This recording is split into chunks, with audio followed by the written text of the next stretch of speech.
Hello everyone. कैसे हैं आप सभी लोग? आशा करता हूँ आप सभी लोग बढ़िया होंगे। हम लोग ये जो अपना एमपी पीजीएसएल की जो सीरीज चला रहे हैं, है ना, इसमें हमको मेजरमेंट को 4 दिन में कंप्लीट करना था। ठीक है ना, तो ये आज हमारा सेकेंड डे है और हम इसको कंटिन्यू करते हैं। ठीक है, चलो एक बार सभी लोग अपना ऑडियो और वीडियो कंफर्मेशन देंगे। जितने भी लोग यहाँ पे ज्वाइन कर चुके हैं, एक बार सभी लोग ऑडियो और वीडियो कंफर्म करिए। Am I properly audible and visible? क्या सभी लोग मुझे प्रॉपर देख पा रहे हैं, सुन पा रहे हैं? बोलिए। चलिए, ओके, बहुत बढ़िया, सब कुछ क्लियर है। मैं क्लास को यहाँ पे अभी स्टार्ट करता हूँ। ठीक है, फाइन, ऑल क्लियर, बहुत बढ़िया। मैं यहाँ पे क्लास को अभी स्टार्ट करता हूँ, जस्ट सेकेंड। हम लोग यहाँ तक सब कुछ पढ़ चुके थे। ठीक है, आगे बढ़ते हैं। जैसे अगर मैं बात करूँ, हमारे पास जो मीटर्स होते हैं, है ना, हमारे पास जो मीटर्स होते हैं, उन मीटर्स में कौन कौन से हमको टॉर्क चाहिए रहते हैं, एक क्वेश्चन ये भी बनता है। हमारे मीटर्स में हमको कितने तरह के टॉर्क चाहिए रहते हैं, उसके बारे में डिस्कशन थोड़ा करते हैं। क्योंकि अब अगर हमको मीटर पढ़ना, तो मीटर में एक क्वेश्चन तो बनता ही है ना, हमको हर एक मीटर में टॉर्क चाहिए। तो कितने तरह के टॉर्क चाहिए, क्या क्या हमको चीज़ें नेसेसरी होती हैं, वो हम लोग यहाँ पे देखते हैं। तो जब बात होती है टॉर्क की, जब बात होती है टॉर्क की, तो हमको अपने इंस्ट्रूमेंट में 3 प्रकार के टॉर्क चाहिए रहते हैं। कौन कौन से टॉर्क बताए मैंने आपको? 3 टॉर्क कौन कौन से हैं? 3 टॉर्क है हमारे पास। एक है हमारे पास डिफ्लेक्टिंग टॉर्क, जिसको बोलते हैं टी डी। टी, ये होता है हमारा डिफ्लेक्टिंग टॉर्क, है ना। पूरा फुल फॉर्म मत लिखा, समझ जाओगे आप। कोई कुछ बोलना चाह रहा है, व्हाट्सएप वाला फॉर्मूला लिखा दो। हाँ, लिखा दूंगा, क्लास के बाद लिखा दूंगा साहब। ठीक है, मतलब क्लास एक बार ऐसा हो जाएगा ना, तो वो लिखा दूंगा, जो व्हाट्सएप में फॉर्मूला दिया था उसको लिखा दूंगा। अभी इस पे आ जाओ, जब क्लास एंड होने वाली है तब मैं उस पर अपडेट कर दूंगा। ये हो गया आपका टीडी। एक होता है टीडी, एक होता है आपके पास यहाँ पे टीसी। टीसी मतलब कंट्रोलिंग टॉर्क।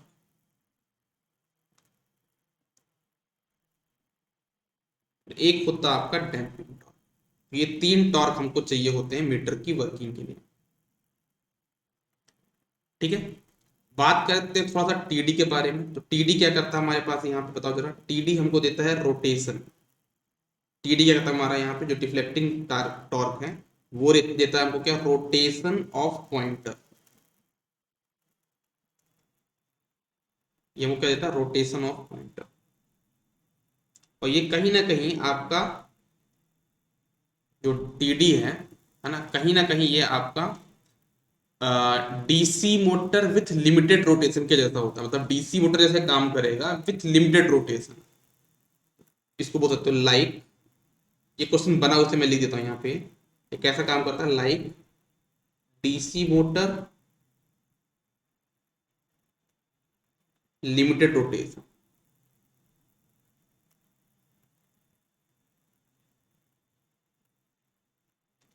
ठीक है, और टीडी की जो डायरेक्शन होती है, टीडी का जो मैग्नीट्यूड है एंड डायरेक्शन, है ना, वो आपके करंट के या वोल्टेज जो आप प्रोवाइड करोगे उसके प्रोपोर्शनल होता है। तो क्या बोला मैंने यहाँ पे, जो मैग्नीट्यूड है एंड डायरेक्शन है, वो प्रोपोर्शनल होता है किसके, वो प्रोपोर्शनल होता है किसके, किसके प्रोपोर्शनल होता है, magnitude and direction of current. Magnitude and direction of current.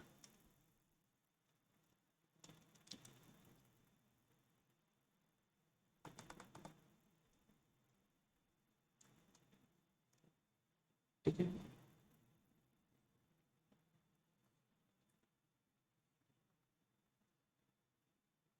Okay, यहां तक तो बात क्लियर हुआ। अब बात आती है हमारे पास टीसी, कंट्रोलिंग टॉर्क की। ठीक है ना, तो कंट्रोलिंग टॉर्क हम अपने मीटर में 2 तरीके से लगा सकते हैं। पहली बात तो हमारा कंट्रोल टॉर्क करता क्या है, कंट्रोलिंग टॉर्क का मतलब है पॉइंटर को जीरो पे रोकना, मतलब पॉइंटर को फाइनल वैल्यू पे रोकना। ये किसका काम है, ये आपके टीसी का काम है, कंट्रोलिंग टॉर्क का काम।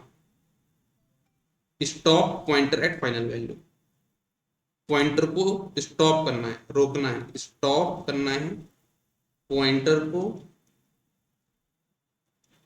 फाइनल वैल्यू पे। ये काम किसका है? आपका टीसी का। दूसरा एक चीज आपको जो टीसी के लिए पता होना चाहिए कि जब फाइनल वैल्यू पे आप होगे तो हमेशा से ही जो मॉड ऑफ टीडी है, मतलब डिफ्लेक्टिंग टॉर्क है, वो हमेशा से ही मॉड ऑफ टीसी के बराबर होता है। मतलब डिफ्लेक्टिंग टॉर्क हमेशा ही कंट्रोलिंग टॉर्क के बराबर होगा, है ना, एट फाइनल वैल्यू। अच्छा, टीसी का एक काम और है, जैसे मान लो पॉइंटर आपका 10 एम्पियर शो कर रहा है, अगर आप सप्लाई डिस्कनेक्ट करोगे तो पॉइंटर को जीरो पे रिवर्ट लाने वाला था। आप सप्लाई डिस्कनेक्ट तो पॉइंटर टेंशन रह जाएगा, वो कहाँ पे आएगा? जीरो पे आ जाएगा। तो पॉइंटर को रिटर्न करता है जीरो पे व्हेन सप्लाई डिस्कनेक्टेड। ये भी कंट्रोलिंग टॉर्क का काम है। लेता हूं यहाँ पे मैं, रिटर्न करता है पॉइंटर को zero, return pointer to zero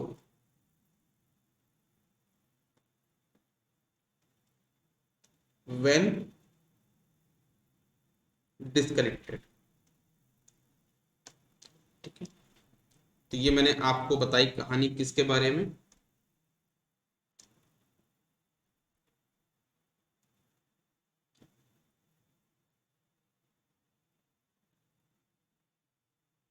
just second, ये मैंने आपको कहानी बताई टीसी के बारे में।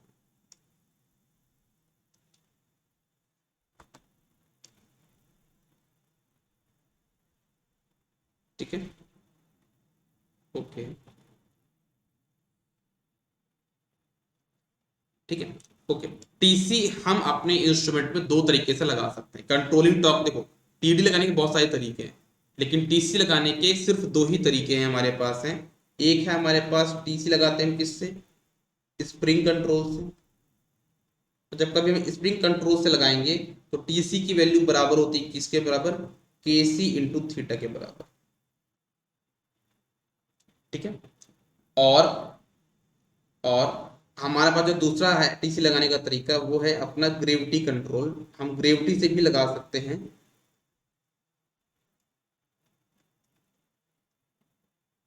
है ना, उसमें हमारा जो टीसी होता है वो आपका होता है किसके बराबर?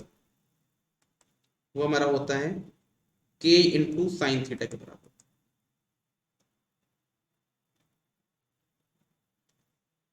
ठीक है, हमको स्प्रिंग कंट्रोल से जो हमको स्केल मिलती है ना, लीनियरिटी की बात करें, हम स्केल की बात करते हैं, तो अगर हम बात करें स्केल, तो हमको जो स्प्रिंग से मिलेगी जो, वो क्या हो सकता है? दोनों हो सकता है। स्प्रिंग कंट्रोल से हमको लीनियर एंड नॉन लीनियर दोनों टाइप की स्केल मिल सकती है, लेकिन ग्रेविटी से हमको हमेशा नॉन लीनियर स्केल मिलेगी।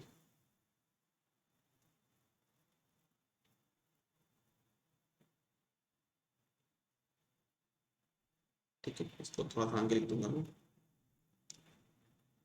यहाँ पे स्पेस करना है ना, ये। अच्छा, टीसी के बारे में एक चीज आपको याद रखना है कि कंट्रोलिंग टॉर्क कुछ मीटर्स में अपसेंट होता है। वो कौन कौन से मीटर है? तो आपको यहाँ पे मैं नाम देता हूँ। एक है आपके पास पावर फैक्टर मीटर, याद रखना, ये क्वेश्चन बहुत बार बन चुके हैं। पावर फैक्टर मीटर हो गया। एक और है मेगर और फ्रीक्वेंसी मीटर। मेगर एंड आपके पास है फ्रीक्वेंसी मीटर।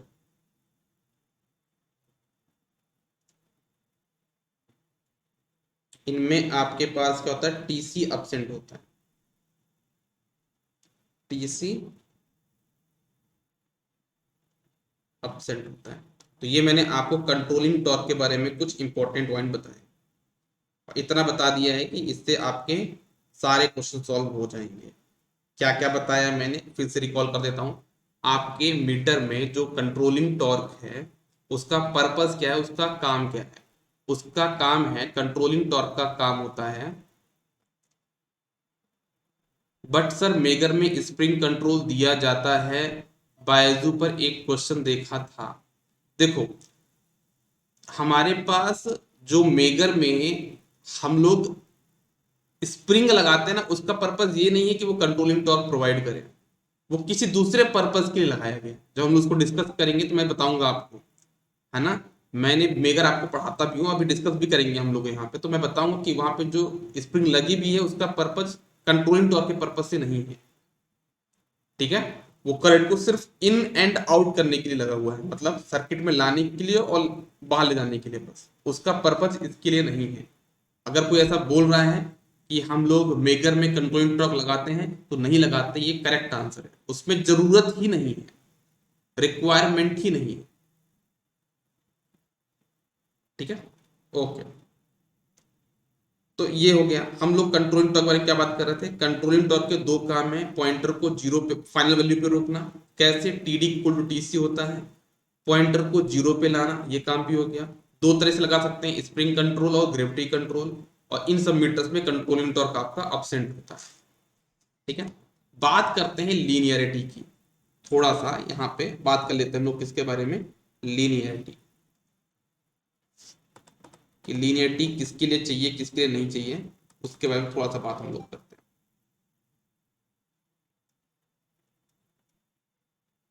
जब बात हम लीनियरिटी की करते हैं, तो लीनियरिटी है ना, हम लोग दो तरीके से लगा, मतलब दो तरीके हमारे पास लीनियरिटी हो सकती है, तो लीनियर एक नॉन लीनियर, और जो लीनियरिटी है वो हमारे दो चीजों पर डिपेंड करती है। लीनियरिटी हमारी सबसे पहले डिपेंड करती है किस पे, आपका कंट्रोलिंग टॉर्क पे। कैसे, अगर मान लो हमारे पास यहाँ पे है कौन सा, स्प्रिंग कंट्रोल, एक हमारे पास यहाँ पे ग्रेविटी कंट्रोल, तो ग्रेविटी वाले में हम जैसा क्या मिल जाएगी हमेशा यहाँ पे इसके नॉन लीनियर, ये तो सबको पता है, इसमें तो हमको मिल जाएगी नॉन लीनियर। लेकिन स्प्रिंग कंट्रोल में भी हमारे पास चांसेस है कि लीनियर हो सकती है, और लीनियर किस पे चीज डिपेंड करेगा, अगर आपने स्प्रिंग कंट्रोल लगाए फिर आप ये चेक करोगे कि वहां पे आपने जो क्या लगाया है, आपने यहाँ पे जो लगाया है क्या, टीडी डिफ्लेक्टिंग टॉर्क, वो क्या है, अगर टीडी यहाँ पे प्रोपोर्शनल है या तो करंट के, या फिर प्रोपोर्शनल है वोल्टेज के, या प्रोपोर्शनल है पावर के, तब हो जाएगी आपकी इसकी लीनियर। लेकिन अगर यहाँ पे आपका ये प्रोपोर्शनल है किसके, आई स्क्वायर के, वी स्क्वायर के, या पी स्क्वायर के, या फिर साइन आई के, तब इस केस में आपकी स्केल हो जाएगी यहाँ पे नॉन लीनियर।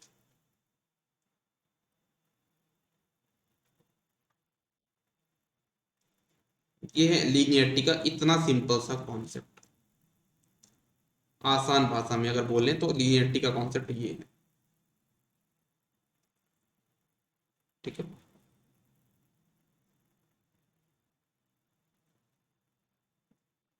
ओके, तो ये हो गया आपका कंट्रोलिंग टॉर्क के बारे में, टीडी के बारे में। एक आता है डैम्पिंग टॉर्क, टीडी, है ना, इसको बोलते हैं टीडी मतलब डैम्पिंग टॉर्क। तो अगर हम बात करते हैं किसके बारे में, टीडी मतलब डैम्पिंग टॉर्क के बारे में, तो उसको हम बोलते हैं आपका डैम्पिंग टॉर्क। उसका काम क्या है, आपके पॉइंटर में जो ऑसिलेशंस आ रहे हैं, डैम्पिंग का काम, चाहे वो मशीन हो, चाहे वो मेजरमेंट हो, कहीं पे भी चले जाओ, डैम्पिंग का काम होता है ऑसिलेशंस को कम करना। आपके अल्टरनेटर में भी आप लोग डैम्पिंग टॉर्क पढ़ते थे, डैम्पर वाइंडिंग पढ़ते थे, उसका काम भी था हंटिंग को रोकना। हंटिंग क्या था, ऑसिलेशंस थे पॉइंटर मतलब आपके मशीन मोटर के। वैसे यहाँ पे जो टीडी है डैम्पिंग टॉर्क है, उसका काम क्या है, जो पॉइंटर में ऑसिलेशंस आते हैं, कब आते हैं, जब आपकी टीडी और टीसी के बीच में फाइट होती है उस केस में, ठीक है। तो टीडी का काम क्या है यहाँ पे, डैम्प आउट ऑसिलेशन,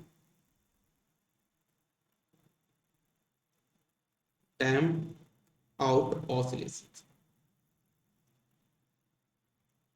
ऑसिलेशंस को कम करने वाला इसका काम, ठीक है। ओके, अगर हमने टीडी लगाया है तो हमारा मीटर क्या हो जाएगा, जल्दी सेटल हो जाएगा फाइनल वैल्यू पे। लिखना आप लोग यहाँ पे, pointer settles final value in less time, ऐसा लिख लो, pointer settles in less time.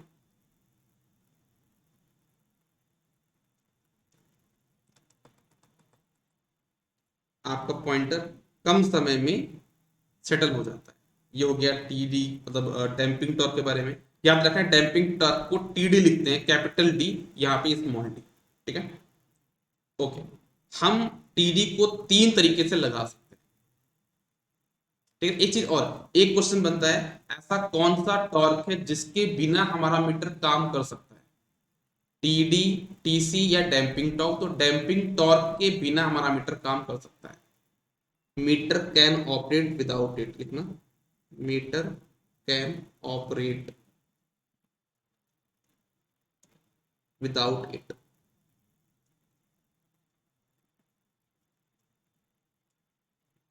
हमारा मीटर इसके बिना काम कर सकता है, टीडी के बिना हमारा मीटर काम कर सकता है। ठीक है, हम टीडी को कितने तरीके से लगा सकते हैं? तीन तरीके से लगा सकते हैं। टीडी को लगाने के तीन तरीके हैं। वो तीन तरीके कौन कौन से हैं मैं आपको बताता हूं। टीडी को लगाने के तीन तरीके, एक है हमारे पास एडी, एडी करंट डैम्पिंग। एक है हमारे पास यहां पे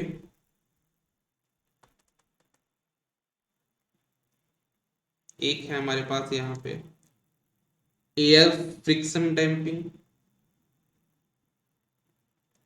एयर फ्रिक्शन।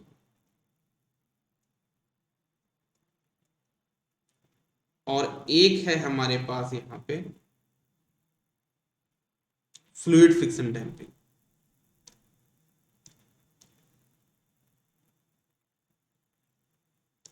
फ्लूइड फ्रिक्शन है ना, तो तीन तरीके से हम लोग डैम्पिंग लगा सकते हैं।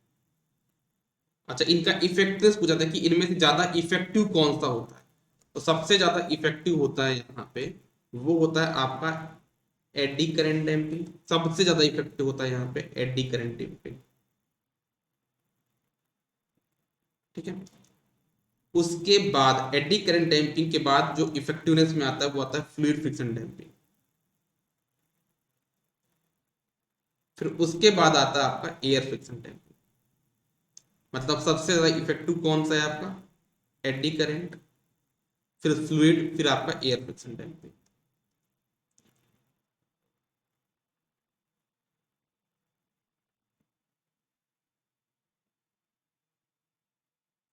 एडी करंट डैम्पिंग वहां पे लगाई जाती है जहां पे क्या हो, आपके पास स्ट्रॉन्ग मैग्नेटिक फील्ड। कहां पे लगाया जाता है आपका? जब आपके पास क्या होता है, हमेशा स्ट्रॉन्ग मैग्नेटिक फील्ड होगा तब आप इसको लगाते हो। स्ट्रॉन्ग मैग्नेटिक फील्ड होने पे आप एडी करंट डैम्पिंग को लगाते हो। और एडी करंट डैम्पिंग हम कहां पे लगाते हैं, एक मीटर को कहीं बात करें तो ऐसे लिखता हूं मैं, जब आपके पास मैग्नेटिक फील्ड क्या होगा, हाई होगा, मतलब ज्यादा होगा, तब आप इसको लगाते हो। ठीक है, एडी करंट डैम्पिंग कब लगाते हैं? जब मैग्नेटिक फील्ड ज्यादा होगा। और इसको हम लगाते हैं कौन से मीटर में? पीएमएमसी मीटर में हम इसको लगाते हैं।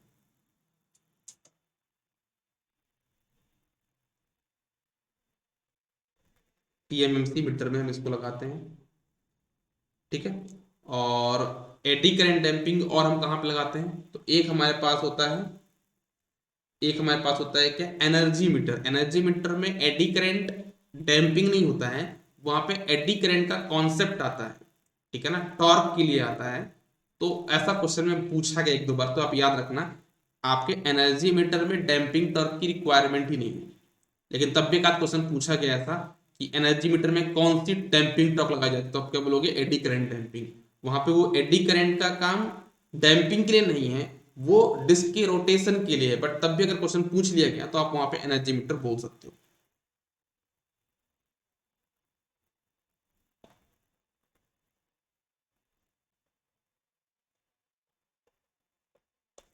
एनर्जी मीटर हो गया। और बात करें तो क्या है आपके पास, एक होता है आपका हार्ड वायर इंस्ट्रूमेंट। कौन सा? हॉट वायर नहीं, हार्ड वायर, उसमें भी आप इसको यूज कर सकते हो। हालांकि आपके सिलेबस में नहीं है ये, ना कभी आज तक क्वेश्चन बना है, बट तभी मैं बता देता हूँ।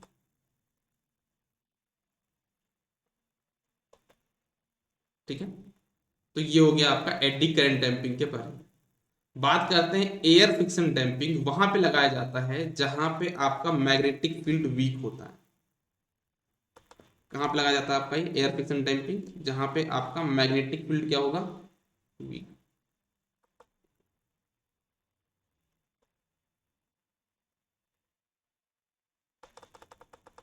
जहां पे मैग्नेटिक फील्ड वीक होगा वहां पे आप लगाते हैं एयर फ्रिक्शन डैम्पिंग। ठीक है। इसमें क्या होता है, एयर फ्रिक्शन में आप एक पिस्टन का यूज करते हैं और एयर के फोर्स का यूज करते हैं, है ना? क्या बोला मैंने? यहाँ पे एक पिस्टन होगा and air force is use, air force. अब वो एयर फोर्स की बात नहीं कर रहा हूँ मैं, ठीक है ना? आप ऐसा मत समझ जाना कि एयर फोर्स बुला दी साहब यहाँ पे, तो छोटी सी बात है। ठीक है, तो ये हो गया। हम एयर फ्रिक्शन में एक पिस्टन होगा जिसमें हम लोग एयर के फोर्स का यूज करके हम क्या प्रोवाइड करेंगे? डैम्पिंग प्रोवाइड करेंगे। ठीक है, ओके। और ये सबसे लेस इफेक्टिव डैम्पिंग मानी जाती है, लेकिन अच्छी सस्ती डैम्पिंग है। इस वजह से अगर हम बात करें तो इसका हम बहुत जगह यूज करते हैं। कहाँ कहाँ पे हम इसका यूज करते हैं देखना आप लोग, मैं लिख देता हूँ। आपका मूविंग आयरन इंस्ट्रूमेंट में इसका यूज करते हैं, ईडीएम में इसका इंस्ट्रूमेंट यूज का यूज करते हैं, है ना? आपका मेगर में इसका यूज करते हैं।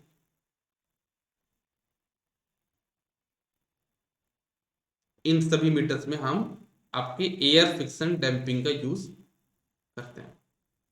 ठीक है, बात करते हैं फ्लूइड फ्रिक्शन डैम्पिंग का। तो फ्लूइड फ्रिक्शन डैम्पिंग वहां पे यूज होता है जहां पे आपके पास क्या बोलते हैं, फ्लूइड वगैरह हो, मतलब कहीं पे वोल्टेज वाला अगर फिनोमिना हो रहा है। मतलब आप ये मान चलो, इसका तो एक ही जगह यूज होता है, ईएसपी में, इलेक्ट्रोस्टैटिक वोल्टमीटर, है ना? अब इसका रीजन मैं नहीं बताऊंगा, आपको लेक्चर देखना पड़ेगा, वहां पे आपको समझ में आ जाएगा भाई ईएसपी में क्यों यूज करते हैं। और फ्लूइड फ्रिक्शन डैम्पिंग जहां पे लगाते हैं वो इंस्ट्रूमेंट हमारा क्या होता है? Not portable. ये हमारा इंस्ट्रूमेंट क्या होता है? नॉट पोर्टेबल, क्योंकि उसमें ऑयल वगैरह भरा रहता है। और दूसरी चीज कि ये आपका क्या होता है? वर्टिकल पोजीशन में हमको रखना पड़ता है इसको हमेशा, इसको हमको हमेशा वर्टिकल पोजीशन में रखना पड़ता है। ये वर्टिकल का साइन ऐसा होता है ना, ये तो समझ जाना कि इंस्ट्रूमेंट को हमेशा वर्टिकल पोजीशन में रखना पड़ेगा।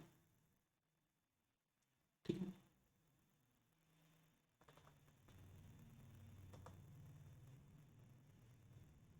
तो ये हो गया आपका पूरा का पूरा डैम्पिंग के बारे में।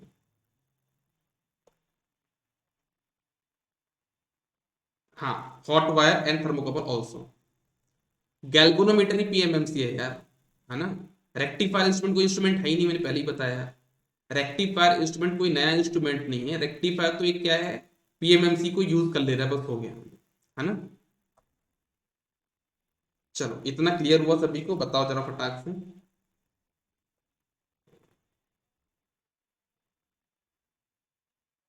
बहुत बढ़िया बात, बहुत अच्छी बात है। अगर इतना हो गया तो अच्छी बात है। अब हम बात करते हैं थोड़ा सा किसके बारे में? पीएमएमसी के बारे में। डिफ्लेक्टिंग मिनिमम होता है वहां पे भी लगता है ये। हाँ, ठीक है। चलो, एक बार जब क्वेश्चन सॉल्व करें तो और चीजें समझ में आ जाएंगी, है ना? अब मैं आता हूँ आपके कहाँ पे? पीएमएमसी पे, है ना? अब मुझे पीएमएमसी को इतने में कंप्लीट करना है, इतना और इतना में कंप्लीट करना है। ठीक है, देखो कैसे करते हैं। बात करते हैं पीएमएमसी की। पहले मैं अपने आप को थोड़ा साइड में कर लूँ, नहीं आप लोग को यहाँ पे डिस्टर्ब करूंगा मैं। ये मैं इधर आ गया, बस आप लोग को डिस्टर्बेंस ना करूँ।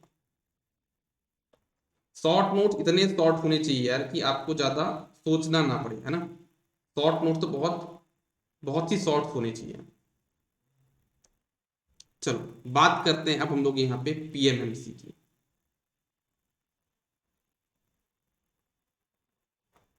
ठीक है, तो सबसे पहली बात तो कि हमारे पीएमएमसी का जो डिफ्लेक्टिंग टॉर्क होता है वो क्या होता है? तो टीडी हमारा होता है यहाँ पे बी ना, BINA। ठीक है, टीसी हमारा होता है केसी इंटू थीटा। ठीक है, ये हमारा हो गया, क्या हो गया? टीडी एंड टीसी हमारा हो गया। Deflecting torque and controlling torque. जो पीएमएमसी है वो डीसी वैल्यू रीड करता है, एवरेज वैल्यू रीड करता है ना, और क्या बोलेंगे,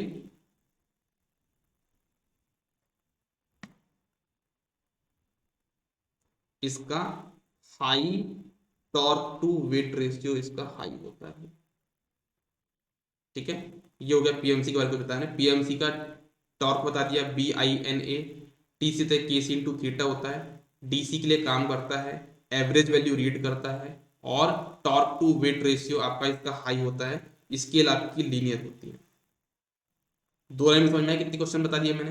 अगर आप इस दो लाइन को समझ पा रहे हो, मतलब ये समझ जाओ पीएमएमसी के आपने लगभग कितने क्वेश्चन सॉल्व कर लिए। अगर आपने ये दो क्वेश्चन को समझ, दो जो लाइन में लिखा मैंने, मतलब आपने पीएमएमसी के ऑलमोस्ट 20 से 30% क्वेश्चन सॉल्व हो जाएंगे। टीडी का फॉर्मूला क्या होता है, डिफ्लेक्टिंग टॉर्क का BINA, magnetic flux density, current, number of turns, और आपका ये cross section area, K C into theta, ये हो गया। ठीक है, टी डीसी के लिए काम करता है, एवरेज वैल्यू रीड करता है, torque to weight ratio high होता है, और इसकी स्केल लीनियर होती है। ठीक है, ये हो गया। अब अगर हम बात करें, अगर हम बात करें एक चीज और है पीएमसी के लिए, कि अगर हम इसको एसी में ऑपरेट करते हैं तो क्या होगा। अगर हम इसको एसी में ऑपरेट किए तो क्या होगा। तो एसी में जब ऑपरेट करें तो हमारे पास क्वेश्चन बनता है कि लो फ्रीक्वेंसी या हाई फ्रीक्वेंसी। अगर हम इसको लो फ्रीक्वेंसी में काम करते हैं, किस में काम करते हैं, लो फ्रीक्वेंसी में, तो उस केस में पॉइंटर आपका क्या करता है, ऑसिलेशन देता है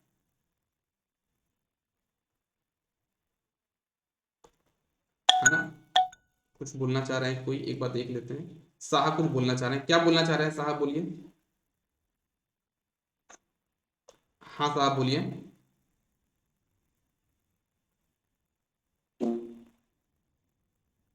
हम्म।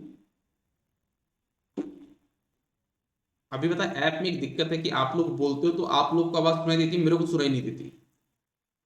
दोबारा ट्राई करना फिर से, क्या बोला आपने। मुझ तक आवाज नहीं आ रही है। अगर किसी के पास आवाज आई है आप में से तो वो मैसेज कर दे टाइप करके, या फिर आप ही टाइप करके भेज दो।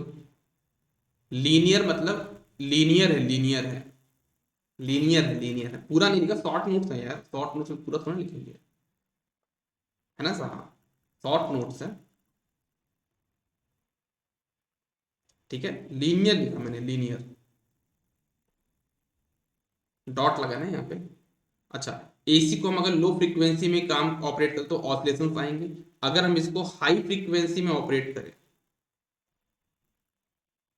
तो ये आपका क्या करते हैं, वाइब्रेशन देंगे, जीरो पे वाइब्रेशन करेंगे। क्या करेंगे, अगर हाई फ्रीक्वेंसी तो क्या करेंगे आपकी ये, जीरो रेट करेंगे, जीरो पे वाइब्रेशन देंगे, तो जीरो वाइब्रेशन, जीरो कॉमा लिखना वाइब्रेशन, जीरो पे वाइब्रेशन करेंगे। ठीक है ना। तो ये हो गया आपका किसके बारे में, पीएमसी के बारे में कुछ कहानी। ठीक है। अच्छा, एक क्वेश्चन जो बनता है पीएमएमसी के लिए वो ये है कि पीएमएमसी जो इंस्ट्रूमेंट है ना, अगर इसमें हम स्प्रिंग को ब्रेक कर दें, दो स्प्रिंग होती हैं, अगर स्प्रिंग को ब्रेक कर दें तो वो हमारा मीटर कौन सी वैल्यू रीड करेगा। एक क्वेश्चन ऐसा कुछ बनता है कि अगर हम अपने पीएमएमसी में, है ना, क्या कर दें, अगर हम अपने पीएमएमसी में क्या कर देते हैं, क्या कर देते हैं, अगर हम पीएमएमसी में स्प्रिंग को ब्रेक कर देते हैं, स्प्रिंग ब्रेक किया, तो हमारा पॉइंटर क्या रीड करता है, जीरो वैल्यू, क्योंकि हमारे मीटर में करंट पहुंच ही नहीं पाती। और जो हमारा पीएमएमसी है वो किस प्रिंसिपल पे काम करता है, वो लॉरेंज प्रिंसिपल पे काम करता है,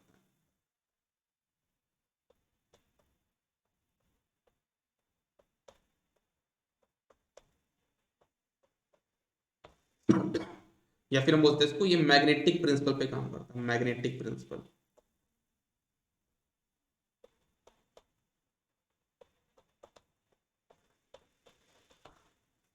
ठीक है, ओके। अब बात आती है कि स्प्रिंग जो हम लोग यूज करते हैं उसकी प्रॉपर्टी क्या क्या होनी चाहिए। स्प्रिंग हमारी क्या होनी चाहिए, यहाँ पे मैं लिख देता हूँ,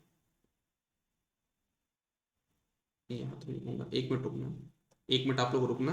मैं क्या करता हूँ, मुझे ऐसा लगता है कि पीएमएमसी का जो डायग्राम है ना, उसको मैं कॉपी करके छोटा बना के यहाँ पे रख देता हूँ, है ना, जिससे आप लोग को थोड़ा सा आगे चल के फ्यूचर में दिक्कत नहीं जाएगी। जस्ट अ सेकेंड, मैं डायग्राम कॉपी कर लेता हूँ ना, मेरे पास है डायग्राम। तब डायग्राम क्या है, वो नोट्स ही कॉपी कर लेता हूँ ना, मेरे पास नोट्स तो हैं। जस्ट अ सेकेंड,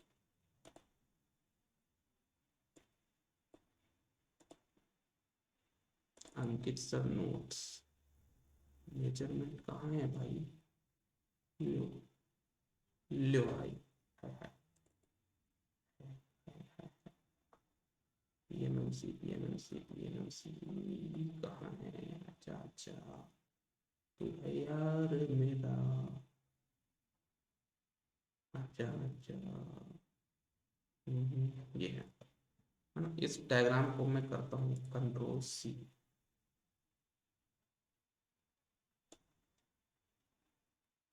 ये मैंने किया डायग्राम को कॉपी, अरे कहाँ गया,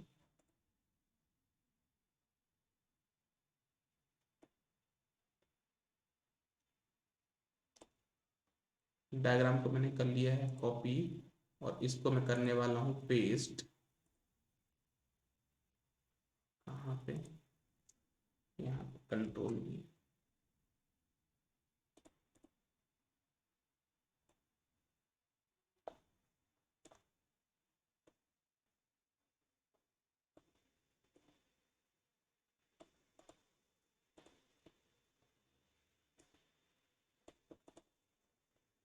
तो ठीक है, क्या बोलते हो, बहुत छोटा डायग्राम है, बहुत छोटा डायग्राम बनाया है, लेकिन दिख तो रहा है ना एटलीस्ट कि कहाँ पे क्या वाइंडिंग, कहाँ पे क्या कैसा, कहाँ पे क्या, ठीक है। कोशिश करी है कि चलो आपका डायग्राम भी कवर हो जाए, तो डायग्राम भी मैंने यहाँ पे पेस्ट कर दिया है, चलो आ जाओ।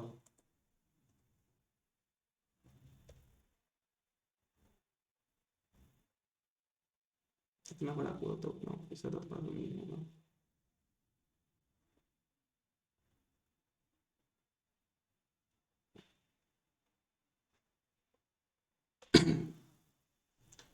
ठीक है, आप लोग को नोट से प्रॉपर दिखाई देगा, अभी अगर हो तो आपको उतना क्लियर दिखाई ना दे, लेकिन जब आप नोट्स मतलब उसको ओपन करो ना पीडीएफ, तो आपको क्लियर दिखाई देगा ये डायग्राम, ठीक है। अच्छा, अब पीएमएमसी में हम क्वेश्चन बनता है कि हमारा जो स्प्रिंग हमने लगाई उसकी प्रॉपर्टी क्या क्या होनी चाहिए, तो उसकी प्रॉपर्टी के बारे में थोड़ा लिख लो। स्प्रिंग की प्रॉपर्टी आपकी कंडक्टिंग होनी चाहिए, मैग्नेटिक नहीं होनी चाहिए, है ना, और क्या बोला मैंने, जीरो टेम्परेचर कोफिशिएंट होना चाहिए, ठीक है, ओके। तो यहां पे लिखना आपका, क्या बोला है मैंने, जो स्प्रिंग है उसके लिए बताया मैंने, स्प्रिंग के लिए मैंने बताया मैंने कि हमारा जो स्प्रिंग है वो कैसा होना चाहिए, स्प्रिंग की प्रॉपर्टी के बारे में, एक तो वो कंडक्टिंग होना चाहिए, स्प्रिंग आपका भी करंट उससे जा रही है ना, तो कंडक्टिंग होना चाहिए, नॉन मैग्नेटिक होना चाहिए,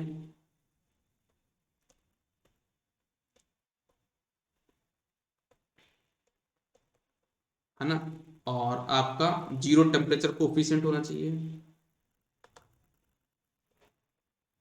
जीरो टेम्परेचर कोफिशिएंट,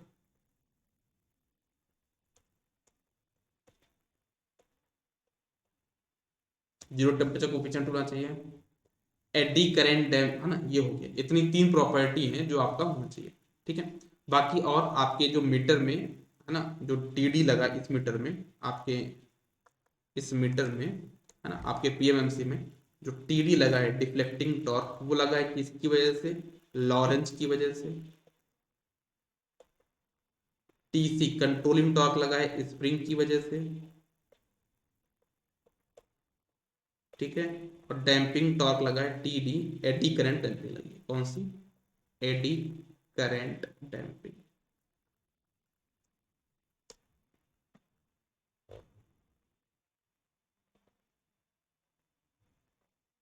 नोट कर लो इतना फैक्ट है।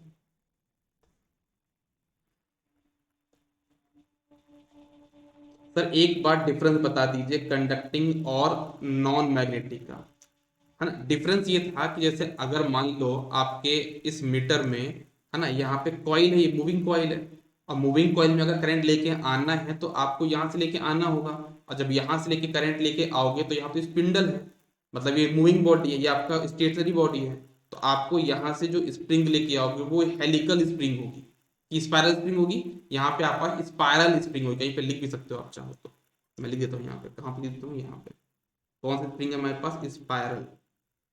हम यहाँ पे स्पाइरल स्प्रिंग यूज करते हैं, तो उस स्पाइरल स्प्रिंग से हमारे पास करंट जाएगी, जब करंट जाएगी मतलब उसको हमको करंट पास करवाना है, मतलब वो एक कंडक्टिंग मटेरियल होता है तभी तो करंट पास कर पाए, इस वजह से कंडक्टिंग मटेरियल। दूसरा नॉन मैग्नेटिक क्यों, कि अगर मान लो हम यहाँ पे करंट जाएगी इसमें से, फिर कहाँ जाएगी, मूविंग कॉइल में जाएगी, मूविंग कॉइल में जाएगी तो यहाँ पे अपना क्या करेगा, एक मैग्नेटिक फील्ड क्रिएट करेगा, और जब मैग्नेटिक फील्ड अपना क्रिएट करेगा, या फिर हम बोल सकते हैं कि मान लो अगर ये मैग्नेटिक मटीरियल है, यहाँ पे परमानेंट मैग्नेट है, तो उससे अफेक्ट नहीं होंगे कहीं, हमारा परमानेंट मैग्नेट से इसका फील्ड अफेक्ट हो सकता है ना, मतलब परमानेंट मैग्नेट इसको अफेक्ट कर सकता है, किसको, आपकी स्प्रिंग को। इसलिए हम चाहते हैं कि जो स्प्रिंग है वो नॉन मैग्नेटिक हो, जिसकी वजह से हमारे पास इतना स्ट्रॉन्ग मैग्नेट है उसका कुछ भी इस पे इफेक्ट ना पड़े, इस वजह से हम स्प्रिंग को क्या कर रहे हैं, नॉन मैग्नेटिक रख रहे हैं। ठीक है, चलो। अच्छा, अब आगे बढ़ते हैं, आपकी कहानी को थोड़ा सा आगे बढ़ाते हैं।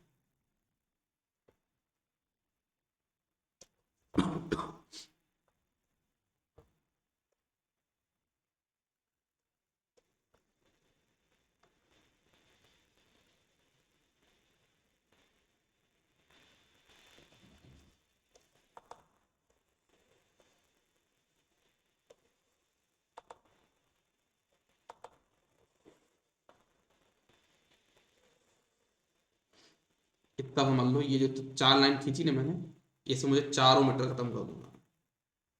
इतना शॉर्ट रिवीजन होना चाहिए अपना, है ना। और इसी डिवीजन को, इसी पेज को बार बार पढ़ना, आपके एग्जाम में क्वेश्चन यही बनेंगे, है ना। आप लोग फालतू पूरा नोट्स पढ़ते हो, नोट्स एक बार पढ़ने के लिए होता है, समझने के लिए होता है, एक बार समझ लिए फिर नोट्स को रख दो साइड में, फिर आ जाओ शॉर्ट नोट्स पे। हम यहाँ पे पीएमएमसी को एज अ एमीटर और एज अ वोल्ट मीटर भी यूज कर सकते हैं, ठीक है ना। हम अपने पीएमएमसी को एज अ एमीटर और as a volt meter use कर सकते हैं, लेकिन अगर हमको रेंज देखो, अगर हम बात करते हैं यहाँ पे मैं लिख देता हूँ, पीएमएमसी को हम लोग यूज कर सकते हैं as a ammeter and volt meter. अगर एमीटर बनाया तो उससे जो हमको रेंज मिलती है वो होती है मिली एम्पियर, इससे जो रेंज मिलती होती है मिली वोल्ट। अब इतनी कम रेंज की तो हम बना नहीं रहे इसको, तो हमको रेंज को, ऑब्वियस सी बात है, हमको ऑब्वियस सी बात है, हमको रेंज को बढ़ाना पड़ेगा।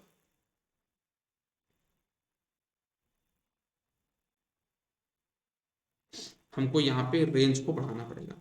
रेंज हम कैसे बढ़ाएंगे, रेंज हम कैसे बढ़ाएंगे, तो हम क्या करते हैं, जैसे मान लो डीसी एमीटर है,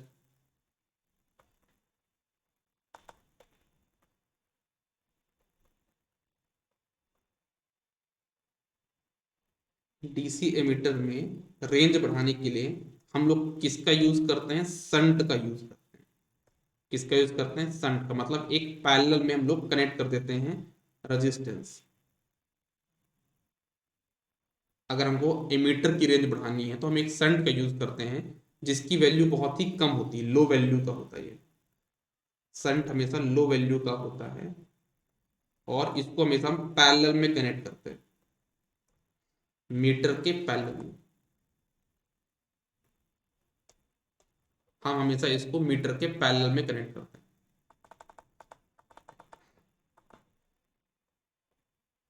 पैरेलल इन मीटर।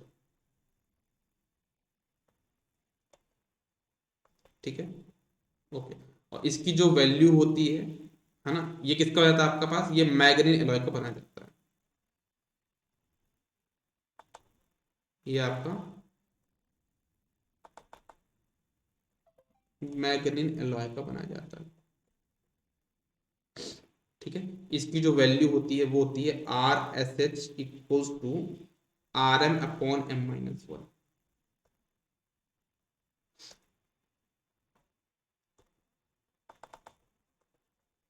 ठीक है। सिमिलरली मेरे पास होता है एक डीसी वोल्ट मीटर, उसको रेंज बढ़ाने के लिए हम एक क्या लगाते हैं, एक रेजिस्टेंस लगाते हैं जिसको हम बोलते हैं मल्टीप्लायर,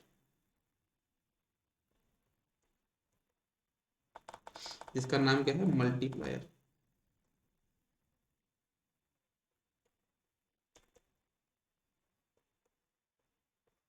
जिसका नाम है मल्टीप्लायर।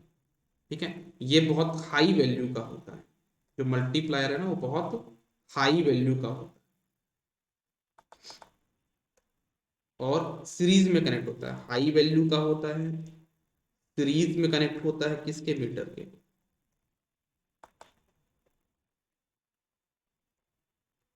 ठीक है। और ये भी आपका मैग्नीन एलॉय का बना होता है,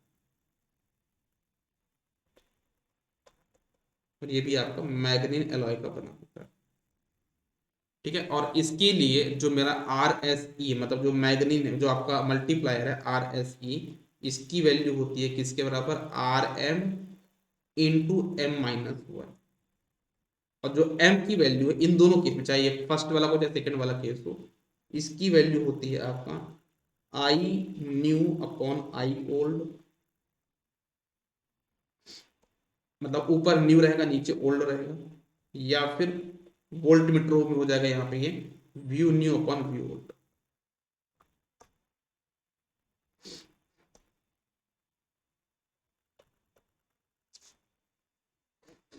तो ये आपका हो गया किसके बारे में, पीएमएमसी की रेंज एक्सटेंशन के बारे में।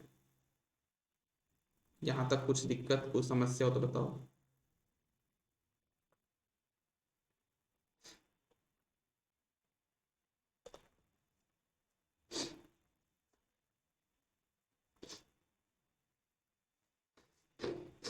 सर्दी ऐसा लग रहा है मेरे को। चलो इतना कहानी क्लियर हुआ, फटाक से एक बार कंफर्म कर दो।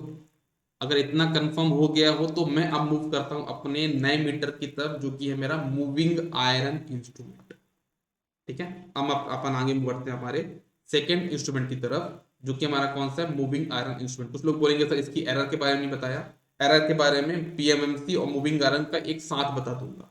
क्यों बता दूंगा एक साथ में, क्योंकि दोनों का साथ में कंपेरिजन भी हो जाए। ठीक है। चलो, कोई कुछ बोलना चाह रहा है, साहब कुछ बोलना चाह रहे हैं। हाँ साहब बोलिए।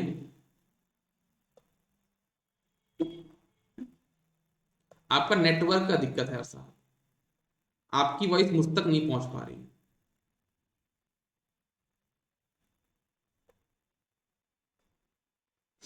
लोडिंग इफेक्ट, लोडिंग इफेक्ट आपको पता तो लोडिंग इफेक्ट क्या होता है। लोडिंग इफेक्ट क्या है, आप कोई नया इंस्ट्रूमेंट अगर पैरेलल में कनेक्ट कर देते हो, है ना, तो या सीरीज में कनेक्ट कर दो तो उसका इफेक्ट मीटर पे जो पड़ेगा वो लोडिंग इफेक्ट है ना। हम लोग शॉर्ट नोट इसलिए थोड़ी बना रहे हैं कि हमको कोई बुक पब्लिश करनी है, हम ये शॉर्ट नोट इसलिए बना रहे हैं कि कोई चीज अगर हम भूलने वाले इंपॉर्टेंट लगती है तो वो हम नोट कर लें, है ना। और मैंने शायद से आपको कहीं ना कहीं पे इसके बारे में लिखाया है, सेंसिटिविटी में लिखाया था अगर आपको याद होगा। ये अगर आपका मीटर की सेंसिटिविटी ज्यादा है तो लोडिंग इफेक्ट कम होगा। लोडिंग यहाँ पे कम नहीं, इसका मतलब नहीं कि मैं लोडिंग का डायग्राम बना के पूरा एक्सप्लेन करूंगा, ये शॉर्ट नोट्स है ना। तो कुछ चीजों को हमको समझना होगा फिर छोड़ना होगा। आप उस चीज को पकड़ के नहीं बैठ सकते कि नहीं सर मुझे इसको बहुत अच्छे से पढ़ना है। बहुत अच्छे से पढ़ना है तो वो अपने लिए फुल नोट्स उस पर जाना पड़ेगा। ठीक है। लोडिंग इफेक्ट होता है क्या है, लोडिंग इफेक्ट इफेक्ट है आपके मीटर का, कहां पे, उस सर्किट पे। ठीक है ना। एग्जाम्पल आपको कितने एग्जाम्पल दिए थे मैंने। आपकी बॉडी है, आपको ब्लड टेस्ट कराना है, तो आप एक इंजेक्शन लगाते हो आपके पास, तो वो क्या है, लोडिंग इफेक्ट हो गया, है ना। इंजेक्शन का इफेक्ट वो लोडिंग इफेक्ट हो गया। ठीक है ना। आपकी तबीयत खराब हो जाती है जैसे कि इंजेक्शन लगने वाला, तो ये आपका ये एक लोडिंग इफेक्ट ही है ना। बहुत सारे एग्जाम्पल दिए थे मैंने लोडिंग इफेक्ट के, आप उनको देख लीजिएगा। ठीक है। चलो, और लोडिंग इफेक्ट का भी क्वेश्चन, सेपरेट क्वेश्चन नहीं बनेगा आपके पास मेजरमेंट में। लोडिंग इफेक्ट का जो क्वेश्चन बनेगा वो हमेशा सेंसिटिविटी या एक्यूरेसी से रिलेट करके बनेगा। ठीक है। चलो आ जाओ मूविंग आयरन इंस्ट्रूमेंट।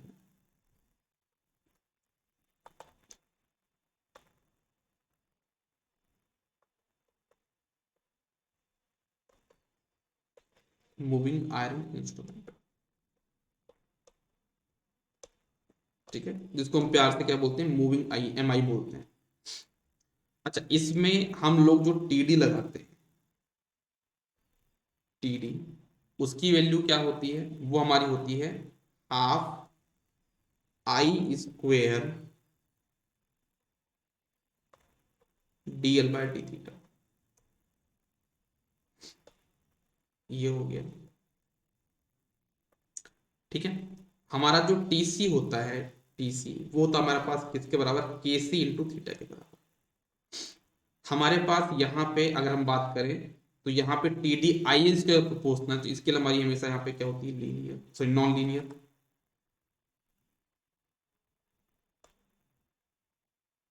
ये मीटर आपका AC एंड DC दोनों रीड करता है ना। ये आपका RMS वैल्यू रीड करता है।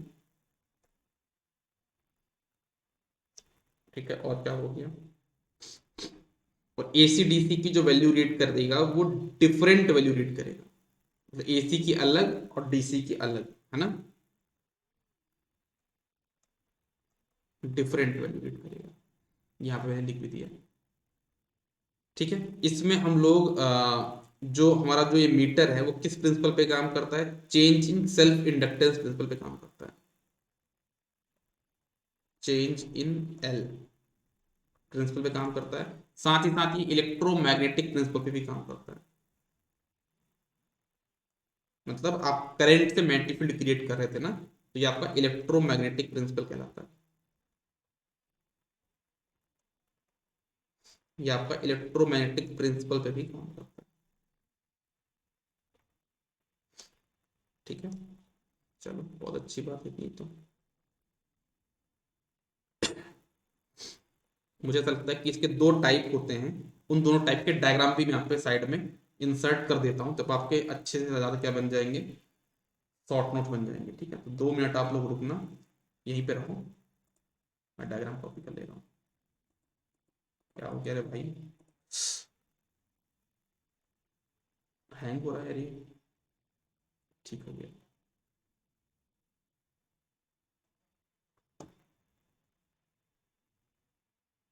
आप लोग का तो चल रहा है ना सब कुछ, चल रहा चल रहा चल रहा है चल रहा है।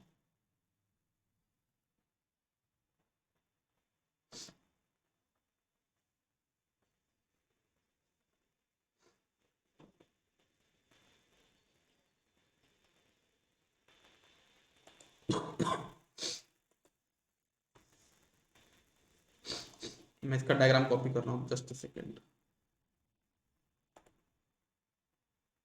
अच्छा, रिपल्सन है, पहले अट्रैक्शन ले लो डायग्राम में, तो रिपल्सन वाला डायग्राम निकल गया।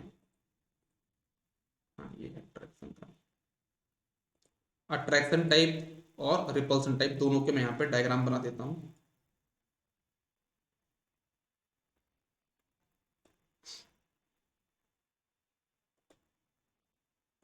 Copy pest control V।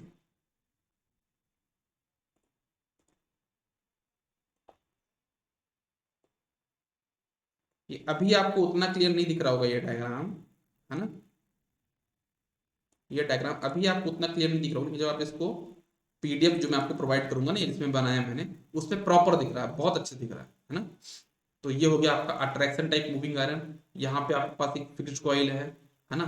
यहाँ पे आप करंट पास कर दो तो फिक्स्ड कॉइल आपका मैग्नेटिक फील्ड क्रिएट करता है, और मैग्नेटिक फील्ड क्रिएट करके ये आयरन डिस्क अट्रैक्ट होता है, जिससे आपका पॉइंटर यहाँ से मूव करेगा। यहाँ पे ये स्प्रिंग लगी है, मतलब स्प्रिंग कंट्रोलिंग टॉर्क है। यहाँ पे आपका एयर फिक्सन, यहाँ पे एक पिस्टन बना हुआ, मतलब ये आपका एयर फिक्सन डैम्पिंग है।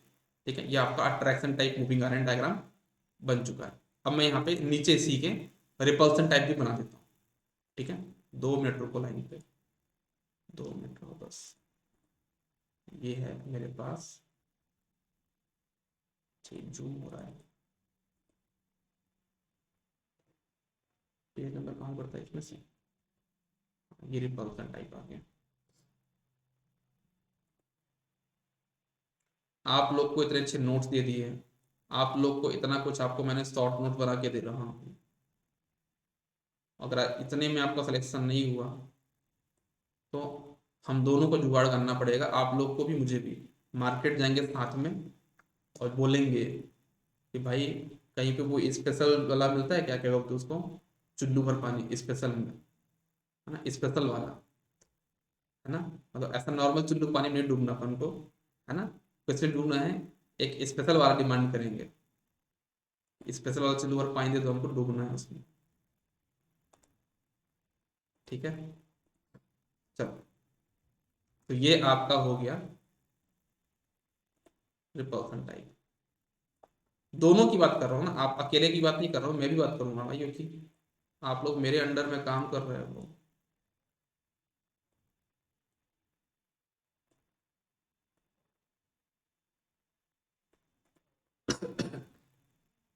ठीक है, तो आप लोग को विजिबल है कि नहीं दिख रहा प्रॉपरली, अभी अभी दिख रहा है प्रॉपरली, नहीं दिख रहा डायग्राम? आप लोग को अभी प्रॉपरली डायग्राम दिख रहा है कि नहीं दिख रहा?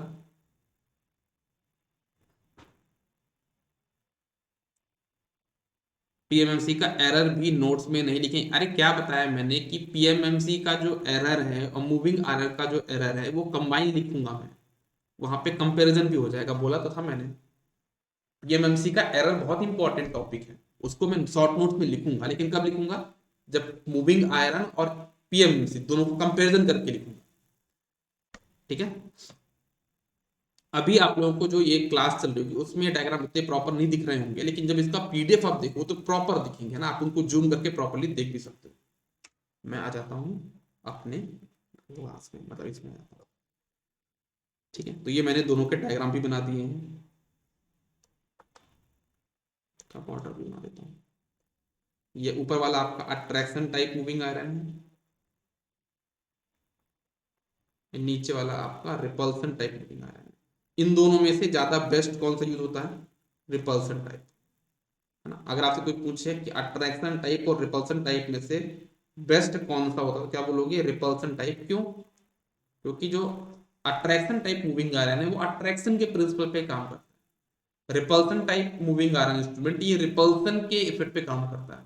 लेकिन नेचर का जो वो है ना, क्या बोलते हैं, इफेक्ट आज की डेट में आप ये देखो कि अट्रैक्शन का इफेक्ट ज्यादा होता है कि रिपल्सन इफेक्ट ज्यादा होता है? रिपल्सन का इफेक्ट बहुत ज्यादा होता है ना। आपका कोई दोस्त है ना, आप उसको अपना बेस्ट फ्रेंड बनाना चाह रहे हो, या आप उसको प्रपोज करना चाह रहे हो, या फिर आपको कुछ बोलना चाह रहे हैं, अपने दिल की बात बोलना चाह रहे हैं, उसके लिए आपको साल भर लग जाएंगे, है ना, घुमाना फिराना, बात करना, रातों भर बात करना, चैट करना, बहुत टाइम लग जाएगा, क्योंकि वो अट्रैक्शन तो बहुत टाइम लगता है। लेकिन इतना करने के बाद अगर आप सिर्फ एक दिन उसको बर्थडे विश ना करो, सब कहानी खत्म, रिपल्सन तुरंत हो जाएगा, एक सेकंड, एक गलती किए सब कुछ खत्म, रिपल्सन, है ना। अट्रैक्शन जल्दी हो जाता है, अट्रैक्शन में टाइम लगता है ना, रिपल्सन बड़ी जल्दी हो जाता है। तो आजकल देखो ना लोग, आप यूट्यूब पे देखो, फेमस होने के लिए दो चीजें करनी पड़ती है। एक होता है क्या, अच्छा काम करो तो लोग उससे फेमस होते हैं, वो हो गया अट्रैक्शन टाइप। एक होता है किसी को रोस्ट करो, वो हो गया रिपल्सन टाइप, मतलब किसी की बुराई करो, है ना। वो वाले यूट्यूब चैनल बहुत जल्दी ग्रो हो रहे हैं। आप देखो ना जितने आजकल रोस्टर बने हैं ना यूट्यूबर, है ना, बहुत जल्दी ग्रो कर रहे हैं।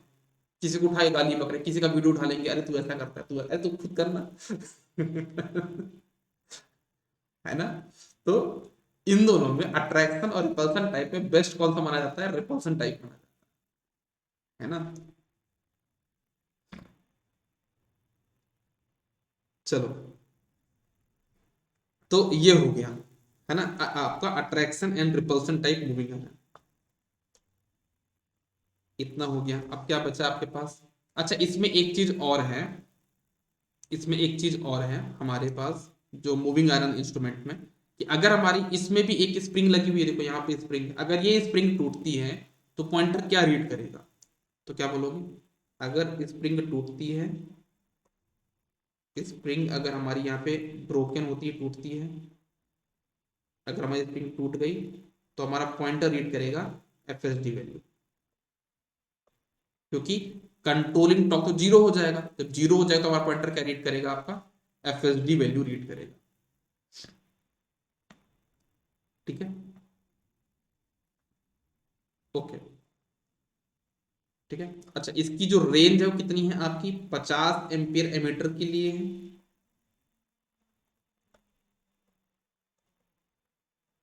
मूविंग आयरन एमीटर की रेंज कितनी, 50 एम्पियर, 50 एम्पियर, और 750 वोल्ट है वोल्ट मीटर के लिए। अगर इससे ज्यादा रीड करना है तो आपको क्या करना पड़ता है, रेंज को बढ़ाना पड़ता है। ठीक है, ओके। अच्छा, एक चीज और है कि आपका जो मूविंग आयरन इंस्ट्रूमेंट है वो कहीं ना कहीं आपकी एनर्जी कंजर्वेशन प्रिंसिपल पे भी काम करता है। किस पे काम करता है, एनर्जी कंजर्वेशन प्रिंसिपल। ये मैंने आपको डेरिवेशन में बताया था, एनर्जी कंजर्वेशन प्रिंसिपल पे काम करता है।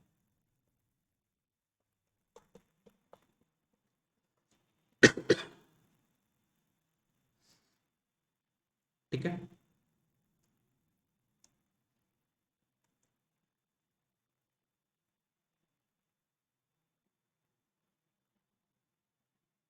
ओके।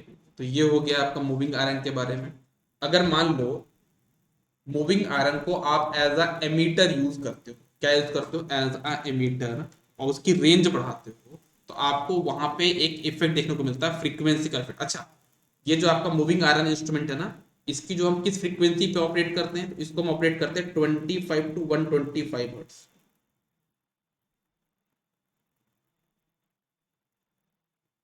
फ्रीक्वेंसी में ऑपरेट करते हैं। हम इसको 25 हर्ट्ज से 125 हर्ट्ज फ्रीक्वेंसी में यूज करते हैं, जो कि एक पावर फ्रीक्वेंसी होती है। इस वजह से हम इसको पावर फ्रीक्वेंसी इंस्ट्रूमेंट भी बोलते हैं। मूविंग आयरन इंस्ट्रूमेंट को पावर फ्रीक्वेंसी इंस्ट्रूमेंट बोलते हैं कि एक पावर फ्रीक्वेंसी पे काम करता है। 25 हर्ट्ज से 125 हर्ट्ज की बीच की फ्रीक्वेंसी को ये रीड कर सकता है, मतलब करंट और वोल्टेज को रीड कर सकता है। तो आप क्या बोलोगे, this is a power frequency instrument, लिख सकते हो आप यहाँ पे। ये आपका क्या है, पावर फ्रीक्वेंसी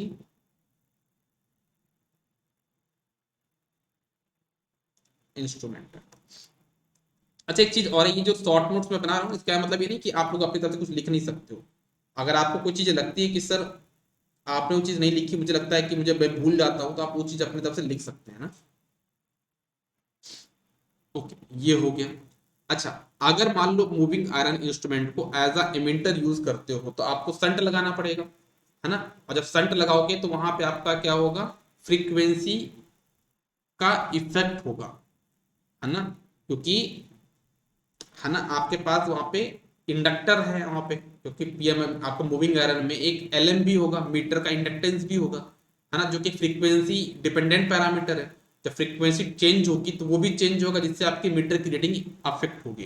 तो मीटर की रीडिंग को इंडिपेंडेंट ऑफ फ्रीक्वेंसी बनाने के लिए, in case of moving iron ammeter, आपको ऐसा क्या करना पड़ता है, वहां पे संट का जो टाइम कांस्टेंट है वो मीटर के टाइम कांस्टेंट के बराबर करना पड़ता है।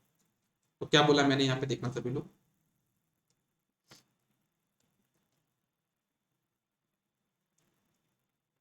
मैं पहले अपने आप को साइड में कर लूं। मैं शॉर्ट नोट्स कंप्लीट बना लिया हूं, बस एक्स्ट्रा पॉइंट ऐड कर रहा हूं, बहुत अच्छी बात है ना। आपने अगर बना लिया तो उसको ग्रुप में जरूर शेयर करना है, मैं देखूंगा कैसा बनाया है आप लोगों ने,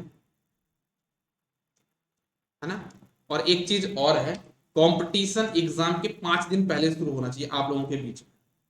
आप लोगों के बीच में जो कंपटीशन है वो एग्जाम के 5 दिन पहले होना चाहिए, कि नहीं धीरज सिस्टम हो जाएगा, मेरा नहीं होगा, ये 5 दिन पहले सोचना। अभी के लिए धीरज का मतलब ये होना चाहिए कि कहीं पे भी किसी की भी हेल्प मैं करूंगा, है ना।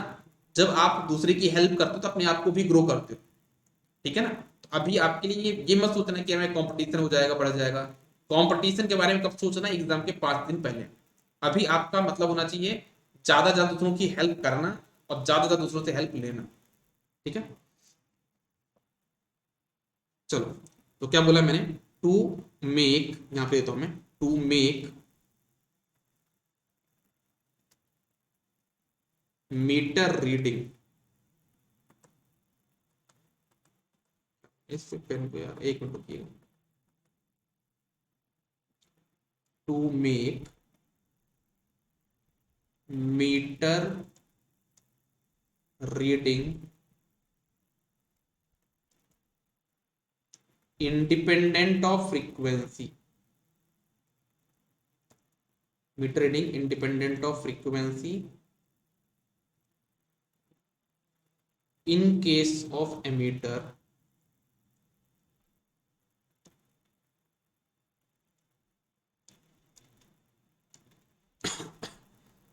अगर आपको मीटर की रीडिंग को इंडिपेंडेंट ऑफ फ्रीक्वेंसी बनाना है, इन केस एमीटर, क्या बोलोगे, आपका टाइम कांस्टेंट, यहां पर लिया मैंने time constant of shunt should be equals to time constant of meter. ठीक है, ओके। अच्छा, मुझे तो लगता है कि पीएमएमसी में मैंने कहीं पे भी स्वैम्पिंग रेजिस्टेंस के बारे में नहीं लिखा है ना, तो एक चीज लिख लेना आप लोग पीएमएमसी में, swamping resistance is used for temperature compensation. यहाँ पे लिखता हूँ, पीएमएमसी लिख लेना आप लोग यहाँ पे, स्वैम्पिंग रेजिस्टेंस हम लोग यूज करते हैं इसके लिए, टेम्परेचर कंपनसेशन के लिए। और सिर्फ आपके एमीटर में यूज करते हैं, वोल्ट मीटर में यूज नहीं करते। जो स्वैम्पिंग रेजिस्टेंस है उसका यूज हम करते हैं पीएमएमसी में टेम्परेचर कंपनसेशन के लिए, और एमीटर में यूज करते हैं, और हमेशा ही मीटर के सीरीज में कनेक्ट होता है।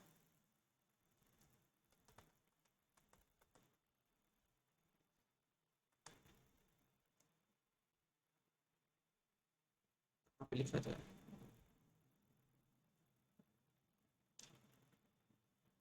यहाँ पे जगह खाली इसमें लिख देता हूँ। ठीक है, देखना क्या बोला मैंने, स्वैम्पिंग, रुक जाओ रुक जाओ रुक जाओ रुक जाओ, तो स्वैम्पिंग रेजिस्टेंस है वो होता है टेम्परेचर कंपनसेशन के लिए। ठीक है, और इसकी वैल्यू हमेशा 20 से 30 गुना होती है आरएम का, 20-30 टाइम्स ऑफ आरएम होता है। ठीक है, और मीटर के सीरीज में होता है।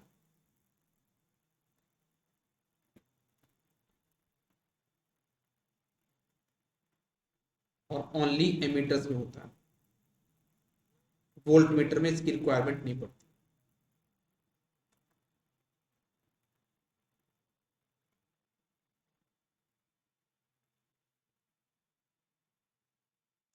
ठीक है, यहाँ पे लिखिए।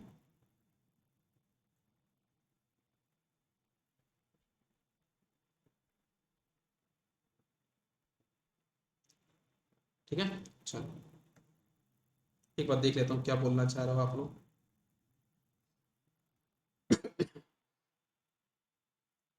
ठीक है, चलो, वो तो आप लोग सबको समझ में है कि ज्यादा करंट के लिए यूज नहीं किया जा सकता, है ना, उसको हम ज्यादा करंट के लिए यूज नहीं कर सकते, मिली एम्पेयर के लिए यूज करते, मैंने बता दिया था, तभी तो हमने उसकी रेंज बढ़ाई थी। अच्छा मैं, ठीक है ठीक है, हाँ, तो ये मैंने बताया था कि अगर आपको मीटर की रीडिंग को इंडिपेंडेंट ऑफ फ्रीक्वेंसी बनाना है तो आपको क्या करना पड़ता है, time constant of shunt meter के टाइम कांस्टेंट बराबर करना पड़ता है। मतलब आपका यहाँ पे L H H upon R S H should be equals to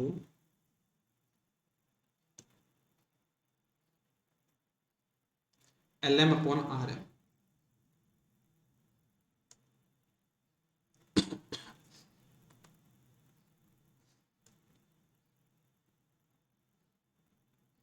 ठीक है, तो ये हो गया।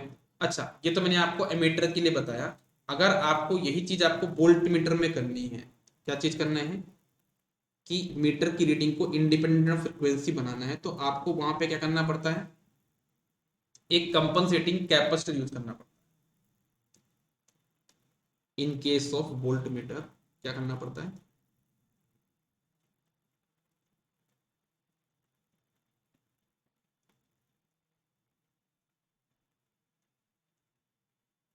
वोल्ट मीटर्स के केस पे क्या करना पड़ता है आपको,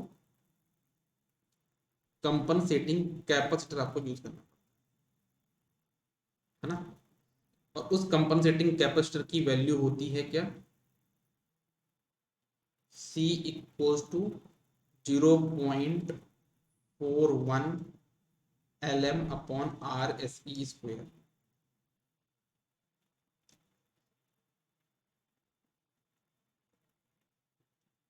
ये आपका मीटर के सीरीज में लगाया जाता है, जो आपका कंपनसेटिंग कैपेसिटर है, जो आपका मीटर है ना, जो आपका क्या बोलेंगे मीटर का जो मल्टीप्लायर है, जो सीरीज रेजिस्टेंस है वोल्ट मीटर में, उसके अक्रॉस लगाया जाता है। क्या बोला मैंने, फिर से बोलता हूँ मैं, it is connected,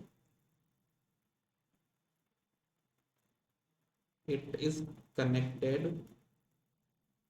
across multiplier resistance।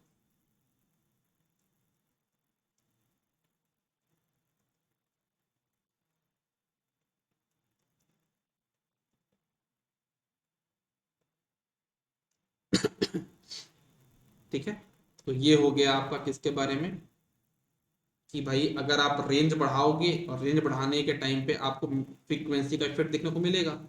तो फ्रीक्वेंसी का इफेक्ट देखने को मिलेगा, तो उस केस में आप क्या करोगे, उस केस में एमीटर में क्या करना है, वोल्ट मीटर में क्या करना है। एमीटर में तो क्या करना है आपको, टाइम कांस्टेंट बराबर करना है मीटर का और शंट का, और वोल्ट मीटर में आपको एक कंपनसेटिंग कैपेसिटर लगाना है जो कि मल्टीप्लायर के अक्रॉस लगाया जाए। ठीक है। अच्छा, एक चीज है जो आपको ध्यान देनी है सभी को, वो ये है कि आपका जो क्या बोलते हैं, आपका जो क्या होता है पीएमएमसी, वो एक इंटर कन्वर्टेबल इंस्ट्रूमेंट था। मतलब कि एमीटर और वोल्ट मीटर में कोई कंस्ट्रक्शनल डिफरेंस नहीं था, लेकिन एमआई में आपका कंस्ट्रक्शनल डिफरेंस होता है। मतलब मूविंग आयरन का एमीटर और मूविंग आयरन के वोल्ट मीटर में डिफरेंस होते हैं, और वो डिफरेंस क्या होते हैं वो अब हम लोग देखेंगे।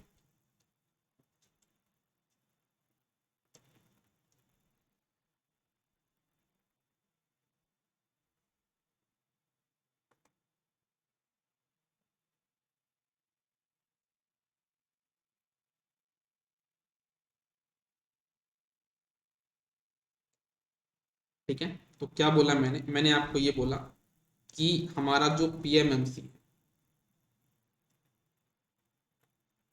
वो तो आपका है इंटर कन्वर्टेबल, मतलब no difference in ammeter and volt meter, no difference, no physical difference देता हूं मैं, no physical difference in ammeter and volt meter, but in MI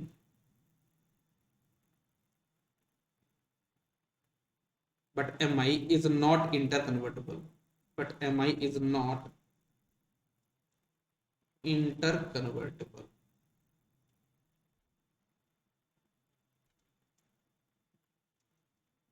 ठीक है, अब इस चीज को समझना, आप कैसे इस चीज को समझोगे देखना, प्रॉपरली मैं आपको बताता हूँ। जैसे मान लो आपका मूविंग आयरन एमीटर, मैंने किसकी बात करी, मूविंग आयरन एमीटर, एमीटर का रेजिस्टेंस क्या होना चाहिए, कॉमन सेंस की बात है, लो होना चाहिए, रेजिस्टेंस आपका मिनिमम होना चाहिए, और रेजिस्टेंस का फॉर्मूला क्या होता है, रो एल अपॉन ए। अब बताओ आपको रेजिस्टेंस मिनिमम कैसे होगा, जब आपका क्रॉस सेक्शन एरिया ज्यादा हो और जो लेंथ आपकी वो कम हो, तभी तो आपका यहाँ पे क्या होगा, रेजिस्टेंस कम होगा। मतलब मूविंग आयरन में जो आपकी फिक्स्ड कॉइल थी, ये हमारी जो फिक्स्ड कॉइल है, ये मूविंग आयरन में जो हमारे पास फिक्स्ड कॉइल थी, उसका क्रॉस सेक्शन एरिया ज्यादा हो, मतलब वो जो वायर होंगी, जो वाइंडिंग, जो आपका जो हम लोग यहाँ पे कॉइल लगा रहे हैं, कॉइल की थिकनेस ज्यादा होगी, लेकिन जो नंबर लेंथ कम है, तो नंबर ऑफ टर्न्स आपके कम हो जाएंगे। तो याद रखना, मूविंग आयरन एमीटर में जो आप कॉइल्स लगाते हैं वो कॉइल थिक होती हैं, और नंबर ऑफ टर्न्स आपके क्या होंगे, लेस। लिखना आप लोग यहाँ पे, less turns, less turns and thick coil.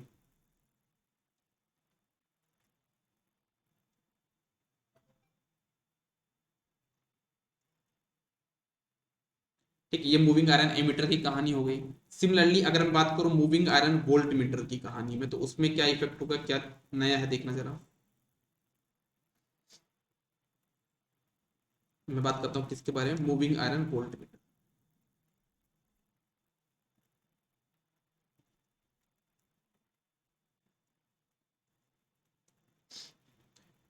अगर हम बात करते हैं मूविंग आयरन वोल्ट मीटर की कहानी के बारे में, तो हम क्या बोलेंगे कि भाई हम यही बोलेंगे ना कि आपका वोल्ट मीटर है तो रेजिस्टेंस ज्यादा होना चाहिए, हाँ या ना।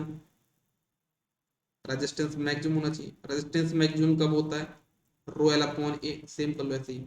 तो मतलब आपका लेंथ ज्यादा हो जाए, एरिया कम हो जाए, तो रेजिस्टेंस ज्यादा हो जाएगा, यही होगा ना। एरिया यहाँ पे कम हो जाए, लेंथ ज्यादा हो जाए, तो रेजिस्टेंस ज्यादा हो जाएगा। मतलब यहाँ पे आपके पास जो नंबर ऑफ टर्न्स होंगे वो ज्यादा होंगे, मोर turns and thin wires.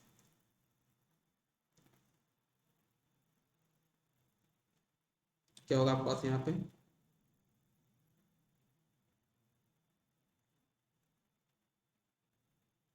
More turns and thin wire.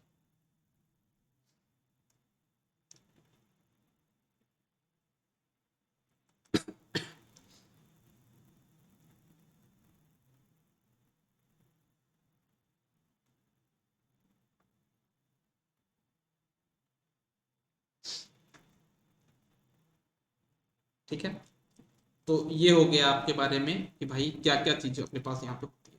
हाँ, ये ऑल्सो एक ट्रांसफर टाइप इंस्ट्रूमेंट नहीं है, ये भी लिख लो आप, this is not a transfer type instrument. वो तो मैं ईडीएम में वैसे बता दूंगा, कंपेरिजन भी कर दूंगा तीनों का। ठीक है, कहीं पे अगर जगह हो तो लिख लेना, not a transfer type instrument.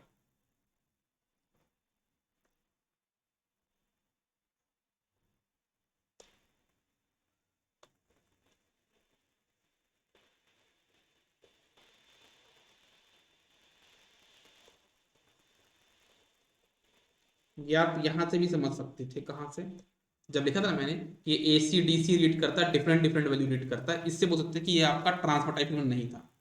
लिख लेना आप यहाँ पे नॉट ट्रांसफर टाइप। अगर आपके स्पेस हो तो लिख लीजिएगा यहाँ पे।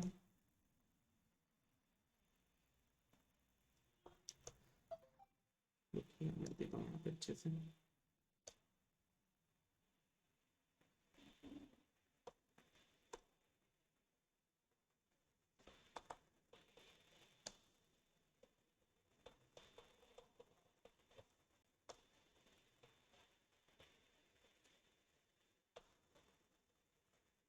Not transfer type.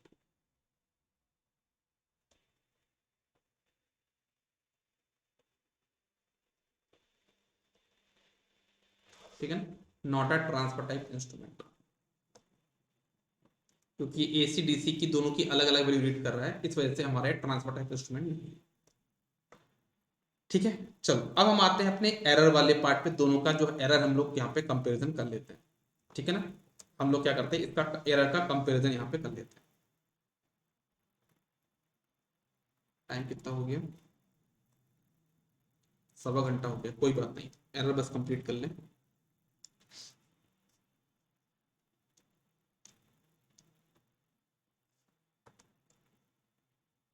हम लोग डिस्कस करने वाले हैं एरर्स के बारे में। ठीक है, तो मैं एक काम करता हूँ, इसको मैं ऐसे कर देता हूँ।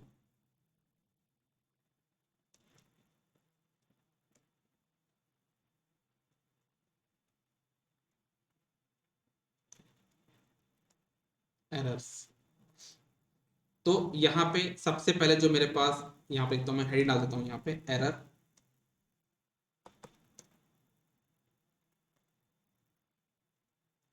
यहाँ पे लिखता हूँ मैं शुड बी, फिर लेता हूँ यहाँ पे मैं पीएमएमसी,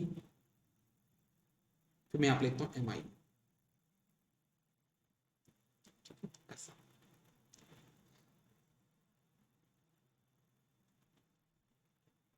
जैसे अगर आपको पता होगा सबसे पहले वाले में आती है यहाँ पे फ्रिक्शन एरर।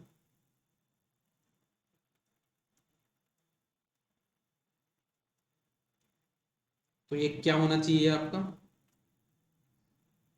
लो, और इसको हम कम कर सकते थे कैसे, पॉइंटर को एल्यूमिनियम का बना के। फ्रिक्शन एरर को हम कम करते थे कैसे, पॉइंटर को एल्यूमिनियम का बना के। याद है ना आपको, पॉइंटर को हम किसका बना देते थे, एल्यूमिनियम का।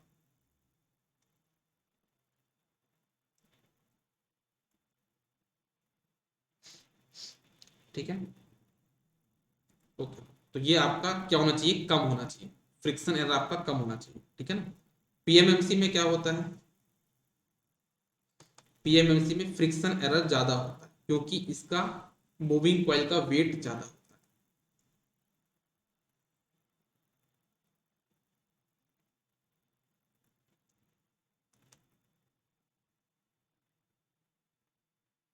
है ना। तो क्या बोला मैंने, यहाँ पे ये आपका ज्यादा है बिकॉज ऑफ वेट। लेता हूँ मैं क्या पास का, बिकॉज ऑफ वेट कैसे लिखूँ इसको, वेट ऑफ मूविंग कॉइल लेता हूँ ना यहाँ पे। किसके ज्यादा आपके पास, वेट ऑफ मूविंग कॉइल की वजह से आपका, वेट ऑफ मूविंग कॉइल की वजह से आपका फ्रिक्शनल एरर आपका ज्यादा है पीएमएमसी। मूविंग आयरन के बारे में अगर हम बात करें तो हमारा जो फ्रिक्शन एरर है वो आपका कम होता है क्योंकि यहाँ पे हमारे मूविंग सिस्टम का वेट कम है। यहाँ पे वेट हमारे पास क्या है, कम है, वेट लेस है, मूविंग सिस्टम का वेट लेस है, इस वजह से हमारे पास यहाँ पे फ्रिक्शन एरर भी कम है, ठीक है। तो ये फ्रिक्शन एरर हो गया। फिर एक होता है टॉर्क टू वेट रेशियो। आप ये चाहो तो यहाँ पे पैरामीटर लिखो यार, एरर मत लिखो, पैरामीटर लिखो ज्यादा बेटर होगा।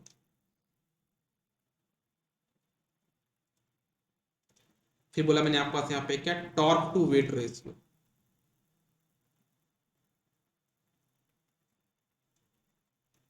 तो ये आपका क्या होना चाहिए, ज्यादा होना चाहिए, शुड बी हाई, क्योंकि इससे आपकी क्या होगी, सेंसिटिविटी ज्यादा होगी, लोडिंग इफेक्ट कम होगा। चलिए तो यहाँ पे मैं less loading effect, less loading. अगर आपका टॉर्क टू वेट रेशियो अच्छा है मतलब आपका लोडिंग इफेक्ट कम होगा और आपकी सेंसिटिविटी अच्छी है, ठीक है।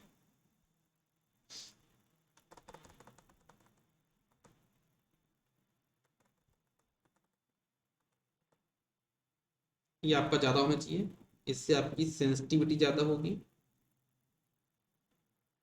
है ना, और less loading effect.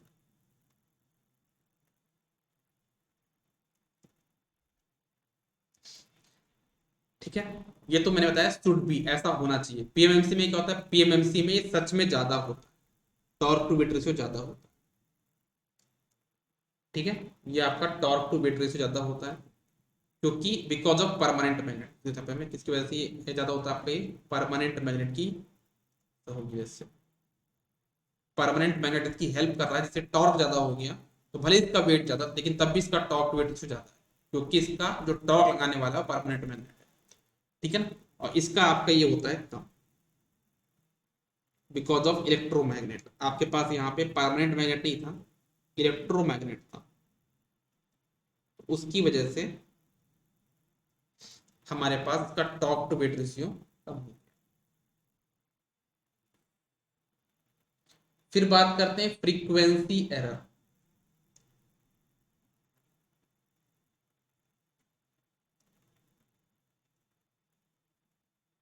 Frequency error, तो ये भी आपका क्या होना चाहिए, कम होना चाहिए। और कम करने के लिए हम लोग क्या करते थे, कंपनसेशन लगाते थे, याद है आपको, मैंने मूविंग डायग्राम लगाया था ना, कंपनसेशन। तो पीएमएमसी में तो जीरो होता है क्योंकि सिर्फ डीसी वैल्यू रीड करता है, इसलिए जीरो हो जाएगा, ठीक है। पीएमएमसी में आपका फ्रीक्वेंसी एरर जीरो हो जाएगा, मूविंग आयरन में प्रेजेंट होगा, बट हम लोग क्या करते हैं, कंपनसेशन टेक्निक है कि मूविंग आयरन एमीटर में क्या करना है, मूविंग आयरन वोल्टमीटर में क्या करना है, कहाँ पे कंपनसेटिंग कैपेसिटर है, कहाँ पे हमको टाइम कांस्टेंट को बराबर करना है। तो ये चीज मैंने आपको ऑलरेडी बता रखी है, तो ये समझ में आ गया। फिर बात करते हैं हम लोग यहाँ पे स्ट्रे मैग्नेटिक फील्ड एरर। कौन सी एरर बोली मैंने, stray magnetic field error, stray magnetic field error.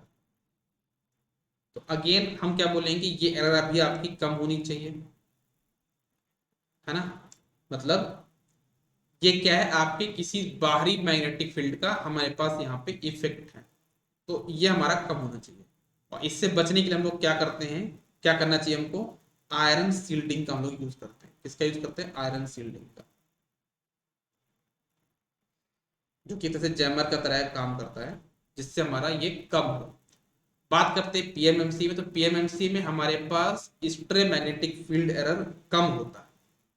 क्यों होता है कम, बिकॉज ऑफ परमानेंट मैग्नेट, इतना ज्यादा हमारे पास मैग्नेटिक फील्ड है, इतना स्ट्रॉन्ग मैग्नेटिक फील्ड है, जिसकी वजह से बाहरी मैग्नेटिक फील्ड का इफेक्ट उस पर नहीं पड़ता।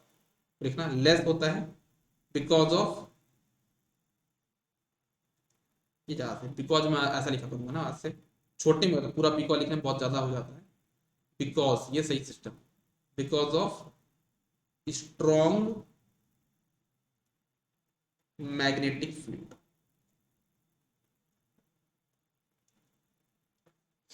ठीक है, ओके। मूविंग आयरन में ये आपका क्या होता है, ज्यादा होता है, बिकॉज ऑफ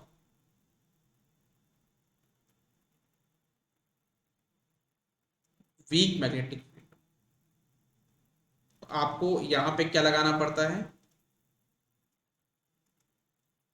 आपको मूविंग आयरन में क्या लगाना पड़ता है, आयरन सील्डिंग लगाना पड़ेगा, लेकिन इसमें नो नीड, इसमें लेता हूं यहां पे मैं, no need, no iron shielding, इसमें आयरन सील्डिंग रिक्वायर्ड।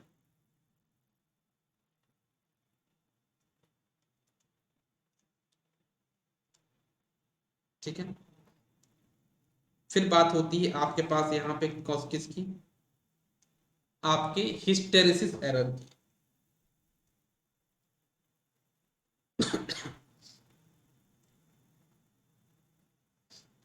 है ना, यहाँ पे आती कौन सी है आपके पास, hysteresis and eddy current error, दोनों को साथ लेता हूँ, hysteresis and eddy current error. तो अगर इस एरर की बात करें, तो ये एरर भी आपके पास कम होनी चाहिए, है ना। और ये एरर आपके पीएमएमसी में कम होती भी है। क्यों कम होती, दो रीजन है। पहली बात तो पीएमएमसी में आपका हिस्टेरेसिस एरर तो जीरो हो गया, एडी करंट जो होता भी है उसको हम एज अ डैम्पिंग यूज कर लेते हैं, है ना। थोड़ा बहुत जो नट बोल्ट में हुआ तो वो बहुत हो रहा है, तो कोई दिक्कत है नहीं। मूविंग आयरन में हम एक अलग से डैम्पिंग यूज कर रहे हैं, एयर फ्रिक्शन डैम्पिंग। हम यहाँ पे एडी करंट डैम्पिंग यूज नहीं कर रहे थे, क्योंकि वो बहुत कम हो रहा था, वो सफिशियंट नहीं था। तो हमने क्या किया, एयर फ्रिक्शन लगा दिया। लेकिन तब भी वो एडिशनल आपका एडी करंट डैम्पिंग तो हो ही रहा है, जो कि आपका क्या कहलाएगा, जैसे एरर कहलाएगा। तो हम क्या बोलेंगे कि यहाँ पे आपका एडी करंट एरर ज्यादा होता है, मतलब आपका हिस्टेरेसिस एरर यहाँ पे ज्यादा होगा। दूसरी चीज, हिस्टेरेसिस एरर जो कि पीएमएमसी में जीरो था, वो इसमें यहाँ होता ही है, तो ये आपके पास यहाँ पे ज्यादा। तो ये हो गया आपकी कहानी के बारे में सब कुछ।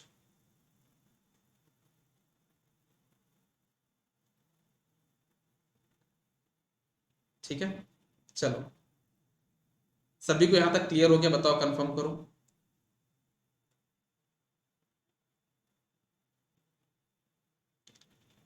ये हमारा पीएमएमसी और मूविंग आयरन हो गया, है ना। हालांकि हालांकि हमारा टारगेट तो ये था कि आज हमको वॉट मीटर भी करना है। हमारा जो टारगेट था, हमारा जो एम था, वो ये था कि हमको वॉट मीटर करना है, और वॉट मीटर करना पड़ेगा आज। आज हम लोग किस टाइम पे एक और क्लास लगा लें, एक क्लास और लगा लें, जिसमें हम लोग क्या कर लेंगे, आपका ईडीएम और एनर्जी मीटर ये आज कर लेंगे, तो कल के लिए हमको थोड़ा सा ज्यादा टेंशन नहीं हो, है ना। आप लोग बता दो, इवनिंग में लगा लें क्या क्लास, है ना। मैंने फिर से बोला ना, मुझे वो 4 दिन के अंदर करना है यार, वो मुझे 4 दिन का जो टाइम है ना, मुझे करना है। 4 दिन के बाद मुझे नहीं देखना बाद में ये। टाइमिंग बता दो, क्या हम लोग ये 3 PM पे रख सकते हैं, क्या हम लोग क्लास को 3 PM पे रख सकते हैं, कितने लोग रेडी हैं 3 PM पे, 3 PM पे how many of you are okay. Poll का है, के लिए पोल में करता हूँ ना यहाँ पे। चलो, मैं आज पोल करूँगा। पोल में सिस्टम थोड़ा खराब कर दिया, क्वेश्चन टाइप करना पड़ता है, इतना थोड़ा फैकल्टी पास टाइम है, 3 बजे 4 बजे, 5 बजे, टाइम भी तो सेलेक्ट करना है, 30 सेकेंड का टाइम। बताओ सभी लोग टाइम।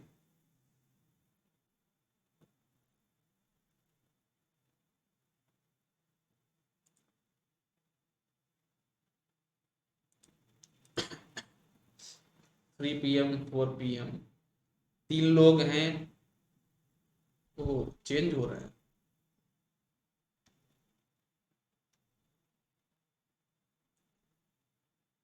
मेरे सपोर्ट लो वाले ज्यादा है।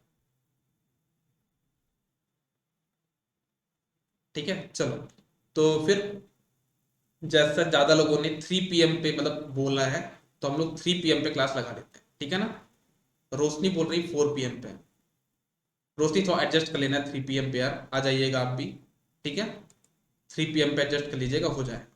ठीक है ना, तो मिलते हैं 3 PM पे। टारगेट अपना पहले से सेट है, हमको क्या करना है यहाँ पे, एडीएम और एनर्जी मीटर दोनों कंप्लीट करके ही क्लास को खत्म करेंगे। ठीक है, अभी के लिए बस इतना ही। बहुत बहुत धन्यवाद आप लोग का। Good day, bye bye, take care.